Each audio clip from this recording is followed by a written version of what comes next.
सुबह ठीक 9:30 बजे का समय था और बेंगलुरु के एक विशाल ऑफिस के सामने लग्जरी कारों की कतार खड़ी थी। कारों के दरवाजे खुलते ही लोग उतरते थे, जिनके कपड़ों में सूट टाई और चमकते जूते थे। हर किसी के चेहरे पर तेजी से आगे बढ़ने और सफल होने की तीव्र इच्छा साफ दिख रही थी। उसी भीड़ में एक युवक बहुत शांत कदमों से चलकर ऑफिस के मुख्य गेट की ओर बढ़ रहा था। उसके कंधे पर एक पुराना बैग लटका था। कपड़े हल्के से सिकुड़े हुए थे और जूते इतने घिसे हुए कि लगता था कई सालों से चलते आ रहे हैं। उसका नाम था अर्जुन। कोई भी उसकी ओर ध्यान नहीं देता था, क्योंकि सबकी नजर में वह एक साधारण कर्मचारी था। लेकिन असल में अर्जुन साधारण नहीं था। वह उस कंपनी का असली वारिस और भविष्य का मालिक था। विदेश में पढ़ाई पूरी करके वह हाल ही में भारत लौटा था और एक बड़ी कंपनी में इंटर्नशिप भी कर चुका था। लेकिन उसने अपनी पहचान छिपाने का फैसला किया, ताकि यह जान सके कि अगर उसे कंपनी की जिम्मेदारी लेनी है तो सबसे पहले उसकी टीम कैसी है, कौन ईमानदार है, कौन चापलूसी करता है और कौन अपने पद के अहंकार में मानवता भूल गया है। इसी उद्देश्य से उसने एक साफ सफाई कर्मचारी का भेष धारण किया। हाथ में झाड़ू लेकर कमर झुकाए वह ऑफिस के अंदर प्रवेश कर गया। गेट पार करते ही उसे तेज कदमों की आवाज सुनाई दी। एक महिला हाई हील्स पहने उसकी ओर तेजी से बढ़ रही थी। उसका नाम था नेहा और वह कंपनी की असिस्टेंट मैनेजर थी। वह कठोर स्वभाव वाली और अपने अधीनस्थ कर्मचारियों पर सख्ती करने के लिए जानी जाती थी। अर्जुन को देखते ही नेहा की आंखें सिकुड़ गईं। उसने ऊपर से नीचे तक उसे नजरों से परखा और कठोर स्वर में बोली, यहाँ क्यों खड़े हो? अभी सब साफ करो। ये तुम्हारा खड़ा रहने की जगह नहीं है। अर्जुन ने सिर झुका लिया और एक पल के लिए उसके सीने में हल्का दर्द महसूस हुआ, लेकिन उसने चेहरे पर शांति बनाए रखी। वह चुपचाप झाड़ू उठाकर एक कोने में हट गया। यह अपमान सहना उसके लिए आसान नहीं था, लेकिन वह जानता था कि उसका असली मकसद कुछ और है। यह कोई खेल नहीं, बल्कि एक बड़ा इम्तिहान था, जिसमें सफल होना उसके लिए जरूरी था। जाने से पहले नेहा ने व्यंग्य से कहा, हाँ, यहाँ पुराने साफ सफाई कर्मचारी की तरह आलसी मत दिखना, नहीं तो ज्यादा दिन टिक नहीं पाओगे। उसकी बात सुनकर आसपास के कुछ कर्मचारी मुस्कुरा उठे। कुछ चुपके से हंसे और कुछ अपनी फाइल से मुंह छिपाकर चले गए। किसी ने भी यह नहीं सोचा कि जिसे वे साधारण साफ सफाई कर्मचारी समझ रहे हैं, कल वही उनके भाग्य का फैसला करेगा। अर्जुन ने झाड़ू से फर्श पर एक निशान बनाया और मन ही मन प्रतिज्ञा की कि वह सब कुछ देखेगा, सब कुछ सहन करेगा और सही समय पर सच्चाई सबके सामने लाएगा। खाने के समय का माहौल रोज की तरह हलचल से भरा था। कुछ कर्मचारी जोर जोर से हंस रहे थे, कुछ हाथ में कॉफी का मग लेकर गपशप कर रहे थे। अर्जुन चुपचाप झाड़ू लेकर एक कोने में सफाई के काम में जुटा था। उसकी आंखें फर्श पर थीं, लेकिन कान हर बात सुन रहे थे।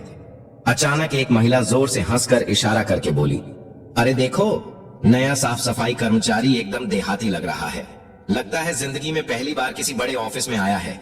उसके पास बैठी एक और लड़की तुरंत बोली, हाँ, लगता है लिफ्ट का बटन दबाना भी नहीं जानता। उनके साथ बैठे एक और कर्मचारी ने और अपमान जोड़ते हुए कहा, कल फिर से हमारे साथ कैंटीन में खाना मांगने ना आना। सबकी हंसी एक साथ गूंज उठी। माहौल में घृणा और अहंकार की गंध फैल गई, लेकिन अर्जुन ने सिर नहीं उठाया। उसके होठों पर एक हल्की मुस्कान थी। वह मन ही मन सबके चेहरे याद कर रहा था। वह जानता था कि ऐसे पल ही असली परीक्षा है, जहां इंसान का चरित्र समझ में आता है। वह सबके असली रूप को मन में उतार रहा था। कुछ देर बाद सब अपनी हंसी और कॉफी का मग खत्म करके खाने के कमरे से चले गए। अर्जुन अभी भी सफाई के काम में लगा था। उसके अंदर कहीं गुस्से की चिंगारी जल रही थी, लेकिन उसने अपने मन को शांत किया। वह जानता था कि अगर वह भावुक हो गया तो उसकी पूरी योजना बर्बाद हो जाएगी। उसे धैर्य और समझदारी से आगे बढ़ना होगा। सायंकाल ढल रहा था। ऑफिस के बाहर एक चमकदार लग्जरी कार रुकी। अर्जुन ने दूर से देखा कि नेहा फोन पर बात करते हुए कार में सवार हो रही थी। उसके चेहरे पर अहंकार और दिखावे की झलक साफ थी। उसकी फोन पर कही बात अर्जुन के कानों तक पहुंची, हाँ हनी, आज रात मुझे किसी 5 स्टार रेस्टोरेंट में ले जाओ। किसी सस्ते कैफे में मैं नहीं जा सकती। अर्जुन ने एक पल के लिए उस दृश्य को ध्यान से देखा, फिर आंखें नीचे कर ली। उसके मन में एक ही विचार आया कि यह अहंकार ज्यादा दिन नहीं चलेगा। सत्ता और पद हमेशा इंसान को नहीं बचा सकते। एक दिन सच्चाई सबके सामने आएगी। अर्जुन शांत कदमों से ऑफिस से बाहर निकल गया। सायंकाल की ठंडी हवा उसके थके शरीर को छू गई, लेकिन उसकी आंखों में एक दृढ़ संकल्प की चमक थी। यह एक लंबे खेल की शुरुआत थी, जहां हर झूठ, हर अहंकार और हर अन्याय का पर्दाफाश होना था। फर्श अभी भी गीला था। अचानक नेहा की कठोर आवाज गूंजी, ये सफाई तुमने की है क्या? फर्श अभी भी गीला है। अगर कोई फिसल कर गिर गया तो क्या? तुम्हारी बुद्धि में कुछ नहीं? अर्जुन ने सिर झुका लिया और चुपचाप फिर से फर्श साफ करने लगा। आसपास खड़े कुछ कर्मचारी एक दूसरे की ओर देखने लगे। किसी के मन में शायद थोड़ी सहानुभूति आई, लेकिन किसी ने मुंह खोलने की हिम्मत नहीं की। उन्हें पता था कि नेहा के सामने बोलना मतलब अपनी मुसीबत बुलाना है। सबने आंखें हटाकर अपने काम में लग गए। इन दिनों अर्जुन की मुलाकात हुई एक पुराने साफ सफाई कर्मचारी रामू से। रामू कई सालों से कंपनी में काम कर रहा था। वह एक साधारण और सीधा इंसान था। कम बोलता था, लेकिन उसका मन बहुत साफ था। वह हमेशा कड़ी मेहनत करता था और किसी से झगड़ा नहीं करता था। कर्मचारी अक्सर उसका मजाक उड़ाते थे। कोई उसे बूढ़ा साफ सफाई कर्मचारी कहता, कोई उसके कपड़ों पर तंज कसता, लेकिन रामू कभी कुछ मन में नहीं रखता था। अर्जुन ने रामू में एक अलग तरह की चमक देखी।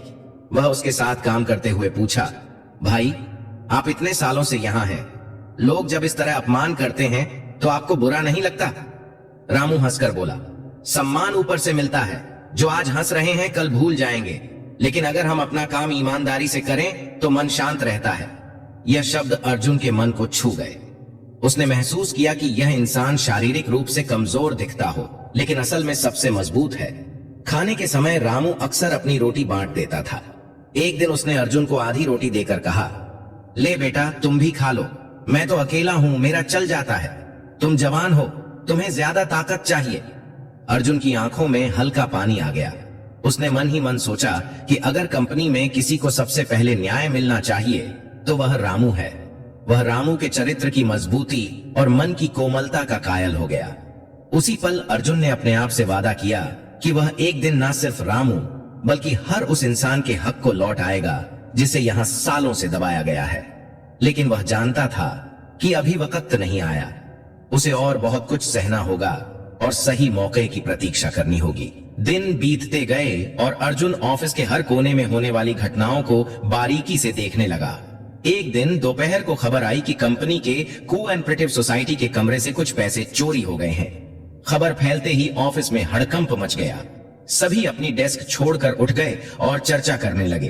कोई कहता था शायद कागजों में गलती हो गई, कोई कहता था यह जरूर किसी अंदरूनी कर्मचारी का काम है। अभी शोर शराबा चल रहा था कि तभी नेहा तेज कदमों से हॉल में दाखिल हुई। उसके हाथ में कुछ कागज थे और चेहरे पर गुस्से की लाली थी। उसने सबके सामने जोर से कहा, मुझे पता है पैसे किसने चुराए। ये काम किसी और का नहीं बल्कि रामू का है। रामू, जो उस वक्त पानी का गैलन लेकर कमरे में आया था, हैरानी से नेहा की ओर देखा। उसकी आवाज कांप उठी, मैडम, मैंने कुछ नहीं किया, मैं तो सिर्फ पानी रखने आया था, पैसे के बॉक्स को हाथ भी नहीं लगाया। लेकिन नेहा ने उसकी बात नहीं सुनी और सबके सामने उसे कठोर भाषा में फटकार लगाई। बोली, बंद करो, तुम जैसे लोग ही कंपनी की बदनामी का कारण बनते हो। तुम्हें तो यहां से निकाल देना चाहिए। आसपास खड़े कर्मचारी चुप थे। किसी ने हिम्मत नहीं की कि रामू के पक्ष में एक शब्द बोले। सब जानते थे कि नेहा का बड़े अधिकारियों से अच्छा रिश्ता है और उसके साथ उलझना मतलब अपनी नौकरी को खतरे में डालना है। मानव संसाधन विभाग HR को तुरंत सूचित किया गया और उन्होंने रामू को सख्त चेतावनी दी। रामू का चेहरा फीका पड़ गया। वह चुपचाप सिर झुकाए कमरे से बाहर चला गया। अर्जुन ने दूर से यह दृश्य देखा। उसका मन टूट गया। वह जानता था कि रामू निर्दोष है, लेकिन सब ने सिर्फ आंखें फेर ली। रात को जब ऑफिस खाली हो गया, अर्जुन चुपचाप सिक्योरिटी रूम में गया। वहां कंप्यूटर पर जाकर उसने कमरे के कैमरे की रिकॉर्डिंग खोली। स्क्रीन पर साफ दिखा कि रामू कमरे में आया, गैलन रखा और तुरंत चला गया। उसने पैसे के बॉक्स को छुआ तक नहीं। यह देखकर अर्जुन ने राहत की सांस ली, लेकिन साथ ही उसके मन में गुस्से की आग भड़क उठी। उसने तुरंत वीडियो को कॉपी करके अपने पास रख लिया और खुद से कहा, वक्त बदल रहा है, यह अन्याय ज्यादा दिन नहीं चलेगा। यह रात अर्जुन के लिए बहुत महत्वपूर्ण थी। उसने तय किया कि वह अब सिर्फ दर्शक नहीं बनेगा, बल्कि बहुत जल्द इस व्यवस्था को तोड़ देगा। अगले दिन सुबह ऑफिस में एक अलग तरह की शांति थी। सब जानते थे कि कुछ बड़ा होने वाला है। ठीक उसी समय ऑफिस के मुख्य गेट पर एक काली लग्जरी कार आकर रुकी। कार से एक स्मार्ट युवक उतरा। उसके कपड़ों में चमकता सूट था, आंखों पर स्टाइलिश सनग्लास और चेहरे पर एक अनोखी दृढ़ता थी। सब हैरान होकर देखने लगे, क्योंकि यह युवक कोई और नहीं बल्कि अर्जुन था। लेकिन अब वह अपने असली रूप में था।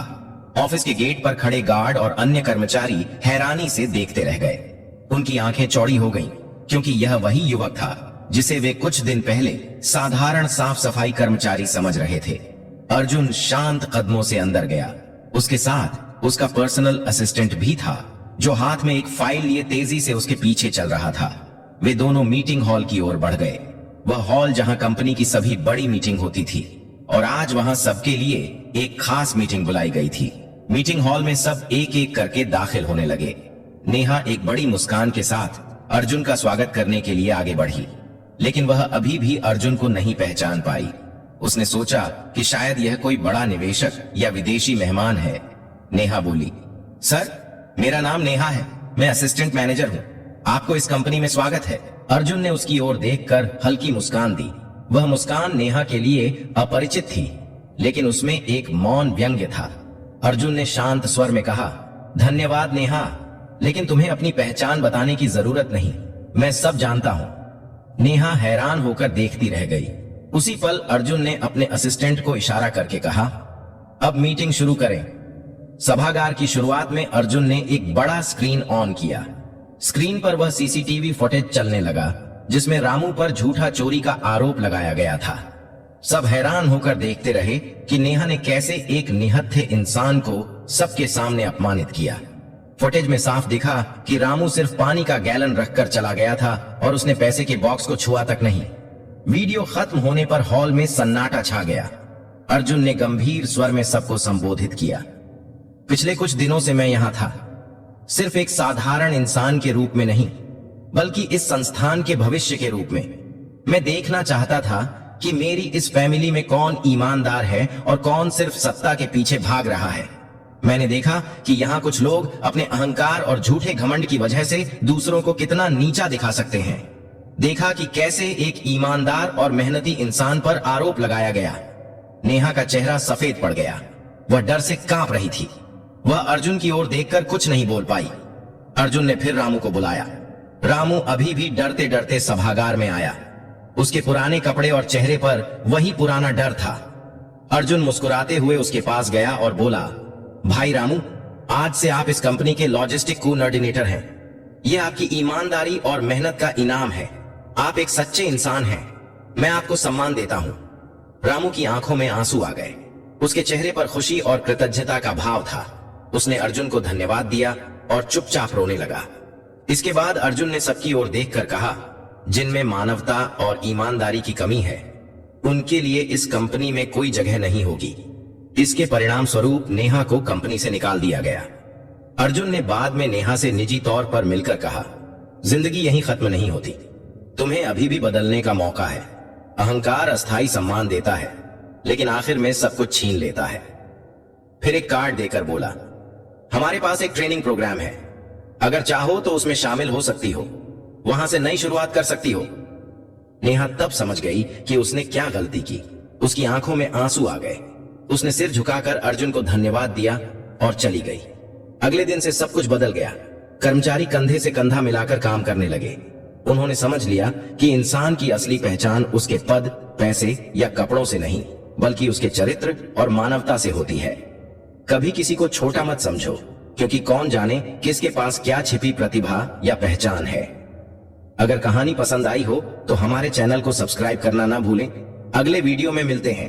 तो दोस्तों, ये कहानी केवल मनोरंजन और शिक्षा के उद्देश्य से बनाई गई है। इसमें दिखाए गए सभी पात्र, घटनाएं और संवाद काल्पनिक हैं। किसी भी वास्तविक व्यक्ति, संस्था या घटना से इनका कोई संबंध नहीं है। कृपया इसे केवल कहानी के रूप में देखें और इसका आनंद लें। हम किसी की भावनाओं को ठेस पहुंचाना नहीं चाहते। धन्यवाद।